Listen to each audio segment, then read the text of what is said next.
You definitely gonna wipe your feet off when you come in my house. This is Baylor the Great Thoughts, BTG Thoughts, aka the mixtape, aka Baylorism. I had to step out, and I had to push an episode out. Why? Because it was just too much going on today, y'all. Now, before I get started, this is an adult podcast, which means if you're not over the age of 18, most likely you got to go sneak somewhere and listen to this. I'm not encouraging you to do that because I don't want to get in trouble. So if you can't listen to it, and that means if you're underage, then don't listen to it. But if you gangster, go ahead around the corner and just tune in. Now, let's talk about the obvious. 444, Jay-Z, Hove. I like this.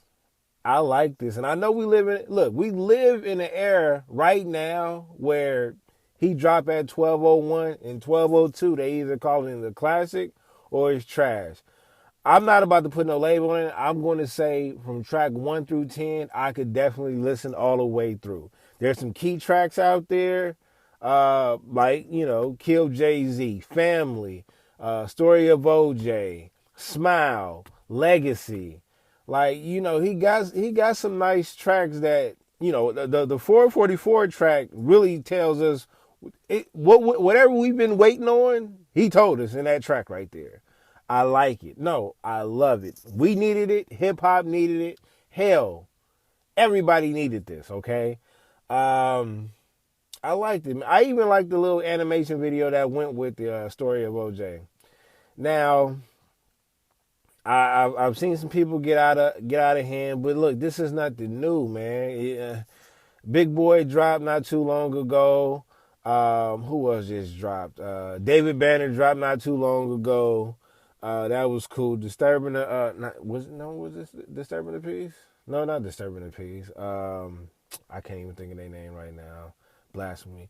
Anyhow, we had some great albums drop. You know what I'm saying? So shout out to Jay, man. I really like those tracks. It was a lot of lines. I'm pretty sure if y'all was online, social media, they was just spilling all his lines out throughout the day. I know y'all seen the memes with Future and all kind of stuff. Cats taking pictures, making videos, with the money up against their ear, and you heard that line. So, yeah, man, I really like this, and like I said, man, I'm not much of a Jay-Z fan, actually. You know what I mean? He's y'all go get me for this, but he's not in my top 5 of all time. And but I haven't been much of a Jay-Z fan since the Blueprint series. I wasn't a huge fan of Fade to Black. Definitely wasn't a fan of Kingdom Come. I mean, there was a couple of tracks on there that I liked, but overall I didn't like it. That Magna Carta shit, I really thought, I don't know what he was doing with that. I felt like it wasn't him, you know what I mean? And then come to find out, to me, my theory, my Baylorism is that he wasn't in the space to make the music that he really wanted to make, but he went with the popular shit. You know what I mean? Now, it just so happened that this album, he had a lot of shit to talk about. Not only did he give us some game, because he said it, look, I'm giving you $1 million game for only $9.99, but the fact that 444 track, he basically aired it. I'm gonna tell you right now, that does not give you niggas to go out there, an opportunity to go out there and cheat on your girl, cheat on your wife or your fiance or your girlfriend. This track is not gonna save you, nigga. Okay, this track saved his ass. It's not gonna save everybody, but I get it. I mean, he did it for the culture. So look, man, shout out to Jay-Z. I really appreciated that album. Thank you for that, brother. Thank you for that, Hove.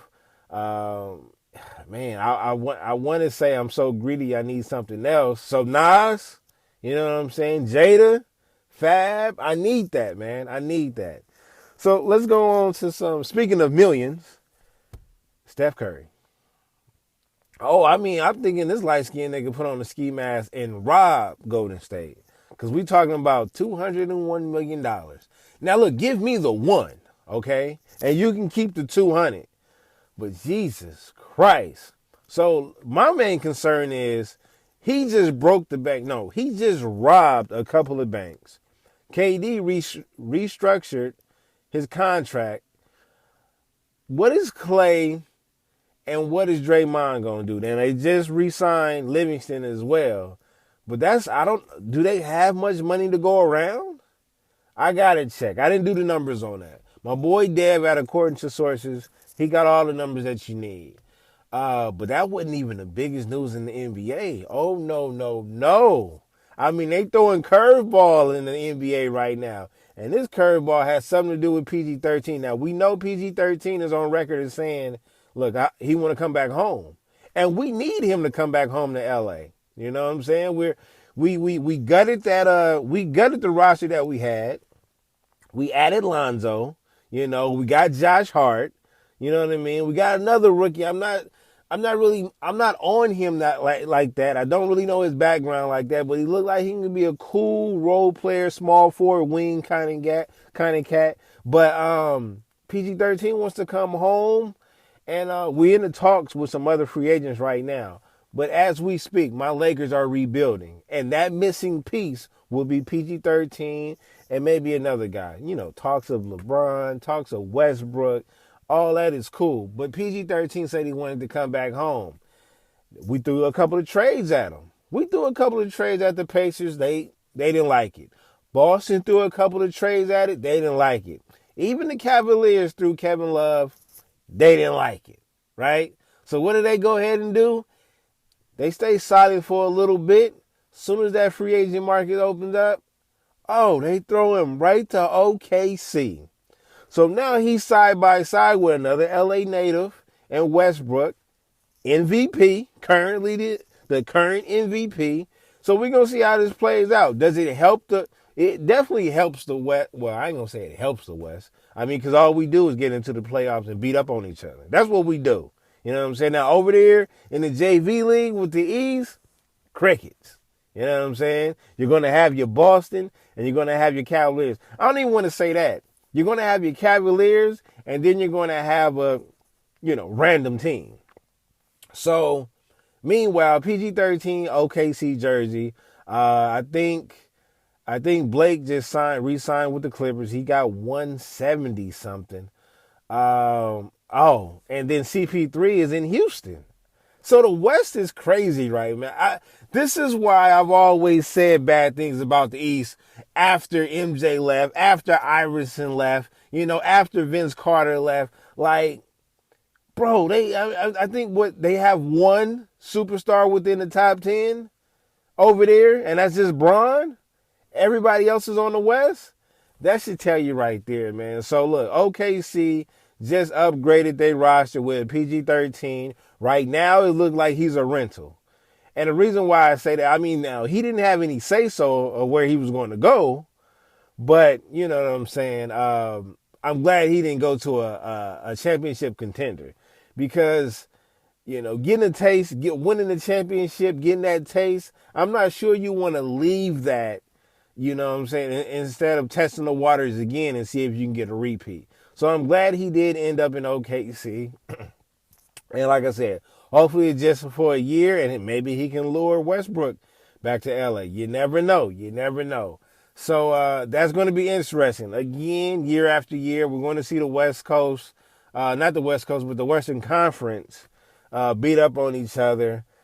Man, I mean, look, shout out to the Timberwolves. They got Jimmy B. They just got Teague. They shipped Rubio to Utah. I don't really care about that. They shipped Rubio over there for a bag of chips in a dry pick. Meanwhile, did y'all see what the Pacers got in return? Oladipo and Domantas Sabonis. Now his daddy had game. You can ask Shaq about that. Sabonis had game. The daddy. His son, different position. I think he plays either the 4 or the 3. His daddy played the 5. His son is okay. His son is okay as a role player. I guess. But in other words, basically the Pacers ended up with a bag of chips too. You know what I'm saying? So, I'm not sure. I'm not sure what they was thinking when they made that deal, because I heard Boston made a better offer. Hell, we made a better offer. But I guess you didn't want to give it up to the Lakers, and you probably just didn't want to give it up to Boston either. So with that said, man, those are my topics for today. Shout out to Jay, shout out to PG-13, shout out for Curry for grabbing that goddamn bag. CP3 over there in Houston, I don't think it's going to make a difference. That's what I want to say. If these rosters don't make any more changes, to me, it doesn't make a difference. I don't think it's going to be any more big splashes before the season happens. Therefore, I still got Golden State. Western Conference Finals against, you know what, that might be a tough one, man. With PG-13 going over there to OKC. I don't think OKC can make it to the Western Conference Finals, but I do think Houston and San Antonio will battle.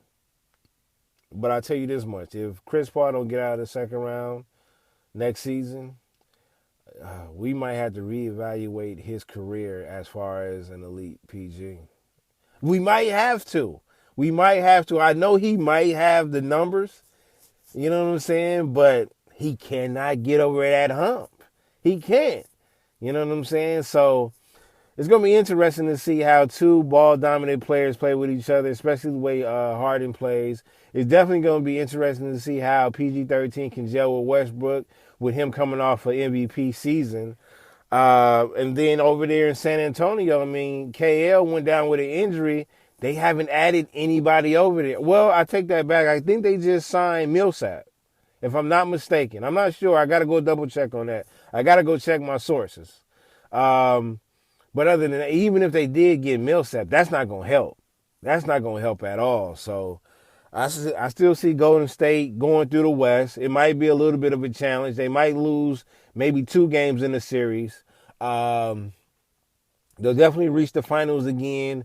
Of course, the Cavs is going to be waiting on them. And, maybe it goes to 6 games. Maybe it goes to 6 games. And I think Curry gets 3 rings. Yo, Curry gets 3 rings, and Bron has 3 rings, and he's 3 for 6 in the finals. Yo. All I gotta say is this has been Baylorism. This has been BTG's Thoughts. If you don't like my thoughts, I don't care. You want to know why? I think my opinion is more valuable than your facts. This is BTG. And you just now witnessed and tuned in to Baylor's Thoughts. Y'all have a good one.